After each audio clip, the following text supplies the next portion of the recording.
ఇండియాలో ఉన్న టెక్నాలజీలో అడ్వాన్స్ టెక్నాలజీలో ఉన్న మిషన్స్ ఆరోహాలో వన్ ఆఫ్ ద ఆరోహాలోనే ఉంది అని విన్నాను నేను. నిజమేనా? అంటే మార్ఫియస్ అని ఒకటండి, ఇంకోటి ఇగ్నైట్ ఆర్ఎఫ్ అంటాం. రేడియో ఫ్రీక్వెన్సీ మామూలుగా లైపోసెక్షన్ చేసిన తర్వాత స్కిన్ లూజ్ అవుతుంది మనకి ఎక్కడైనా.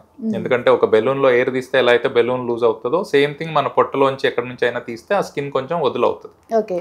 దానికి కొంచెం టైటన్ చేయడానికి రేడియో ఫ్రీక్వెన్సీ అనే టెక్నాలజీ వాడతారు. ఓకే. ఇది వరల్డ్ వైడ్ ఎక్కడైనా ఉన్న టెక్నాలజీయే. One of the advanced machines ఇప్పుడు ఇగ్నైట్ ఆర్ఎఫ్ అనేది లాస్ట్ ఇయరే లాంచ్ అయింది. ఇన్ఫాక్ట్ 2024 ఎండ్లో లాంచ్ అయింది, 2024లో.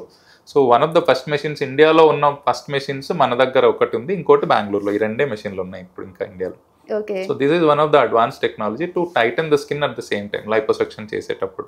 సో ఇన్ని అడ్వాన్స్ టెక్నాలజీ మిషన్స్, ఇంత ఎక్స్పీరియన్స్ పెట్టుకొని ఒకవైపు డాక్టర్స్ మంచి ట్రీట్మెంట్ అందిస్తుంటే, మరోవైపు చూసుకుంటే మేకప్ అని చెప్పేసి ఓపెన్ చేసి ఫేస్ లిఫ్టింగ్ ఇలాంటి ట్రీట్మెంట్స్ చేస్తుంటారు అన్సర్టిఫైడ్గా.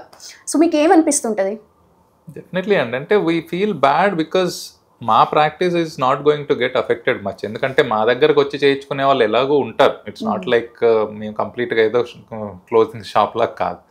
But then we feel bad about the people who are getting it done. ఎందుకంటే కొంచెం ఏదో కాస్ట్ డిఫరెన్స్ వస్తుందని చెప్పి అక్కడికి వెళ్ళి చేయించుకొని landing up in complications which is not worth it.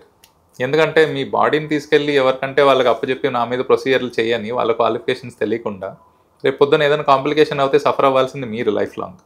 So అలాంటప్పుడు you'll have to do your due diligence and then go ahead. That is my only sincere advice అవ్వచ్చు, రిక్వెస్ట్ అవ్వచ్చు, ఏదైనా అవ్వచ్చు. They will have to take it that way.